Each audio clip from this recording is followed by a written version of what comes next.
Also, then sorting out customs, local trucking, and getting the gear from show to show to show. We're obviously prepping for the next round of the world tour, and essentially today we were just practicing loading the pallets that go at the back of Headforce 1, the combi section, which basically is backline, monitors, front of house control, and this is the heavyweight equipment without which we can't do the show. Gonzo's box, Adrian's amps. Say Gonzo's? Can we try and build something and then... Well, I'm going to need... We'll take the weights, yeah, and then we'll try and build it. Okay.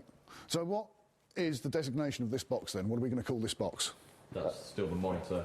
Monitor FX. What we're trying to do is work out the weights of all the equipment and put it in the best possible orientation in a small area on the floor, which represents the size of the pallets on the aircraft.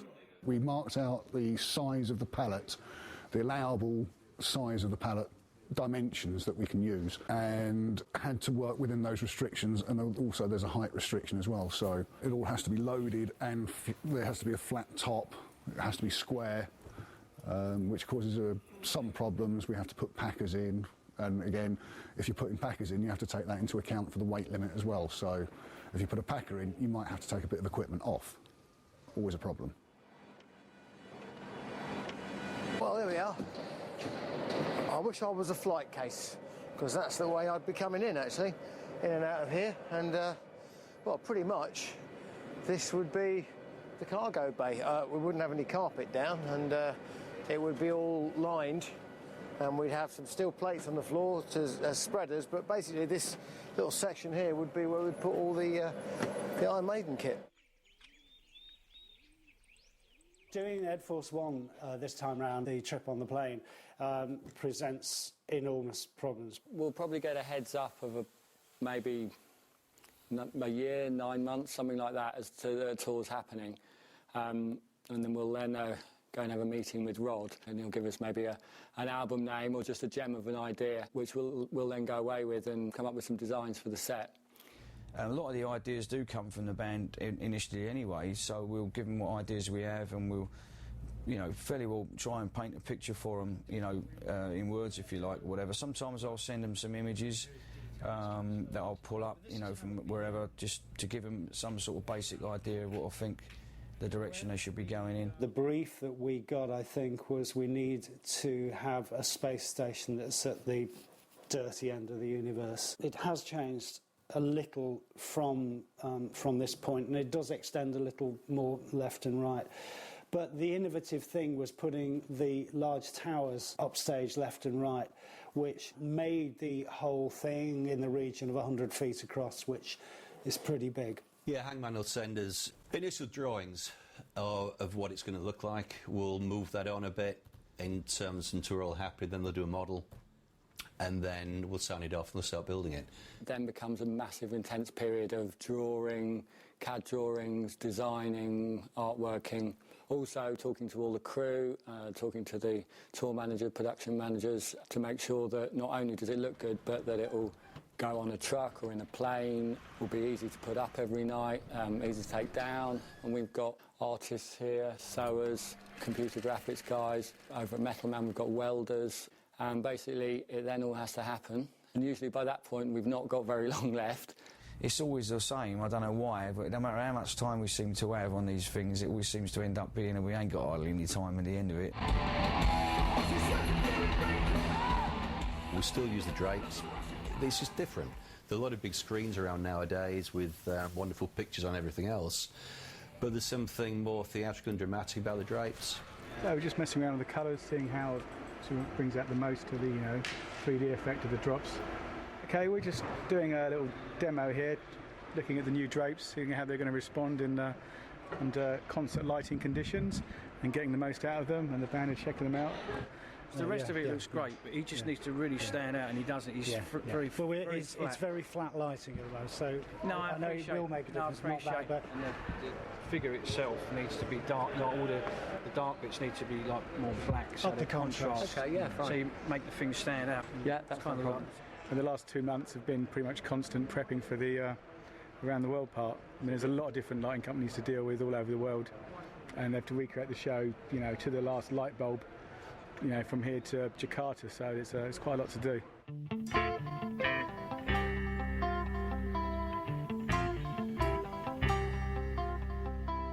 As you can see, these are the engine logos. These logos will be inboard and outboard, so whoever's flying on the aircraft will see the skull from the inside of the cabin. We acquired the graphics from Peacock Design.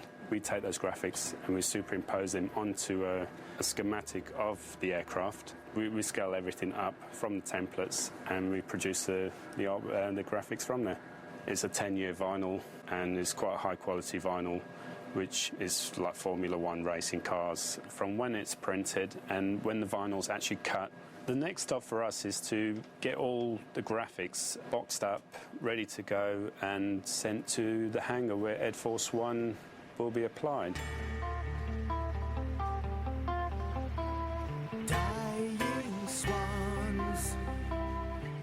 It's basically like a big jigsaw puzzle, so they use the drawing and it's all scaled up for the fin, and each section of decal is just placed up in position, and they start from the bottom corner and work their way forward and all the way up until you get the final bigger picture.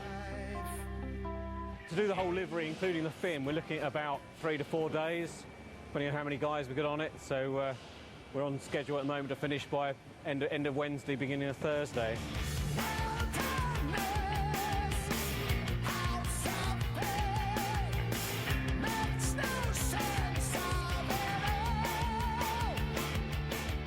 We're in Paris in a rehearsal room, and we just finished rehearsal for the day. We've got one more rehearsal before we head off on Final Frontier Part 2. The elements of the production are based around obviously what the set list is, and for the around the world leg, then obviously a lot of new places and a lot of new people we never played to. So you've got to be a bit more generous. Talisman was a decision that we needed to make when the Wild Wind Blows picked itself. And as for the rest of it, we thought we'd put a few more songs back in. We circulate a copy of the set between us a couple of weeks before we actually get to rehearsal. You know you're going to be playing Hallowed Be Thy Name. You know you're going to be playing Iron Maiden. So it was just working in a couple of the new songs, really. Obviously, a lot of the older songs, they came back immediately, but songs like When the Wild Wind Blows are a little more involved, and there's a lot of highs and lows in the song. Have you seen what they said on the news today?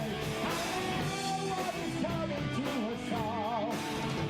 Wild Wind Blows actually is a lot of fun to play live. It's got some really good grooves in it, and it's like, you know, your classic Maiden epic. So yeah, all good stuff. All, you know, looking forward to playing the new songs. It's always good fun for us. Keeps us on our toes. Just hope we can remember it all in a night.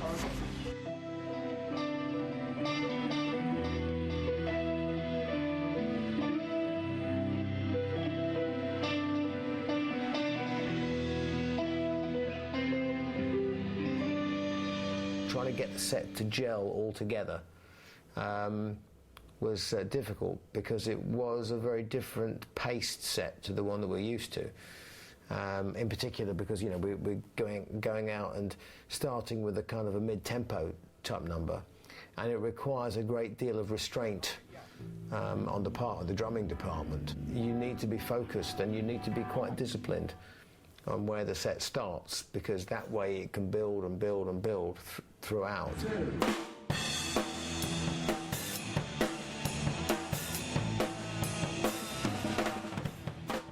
Yeah, I've been rehearsing for just over a week and a half now. And we've got one more tomorrow, more run through. And the new songs we're doing off the new album sounding really good. And yeah, we're all excited to be off we go, you know.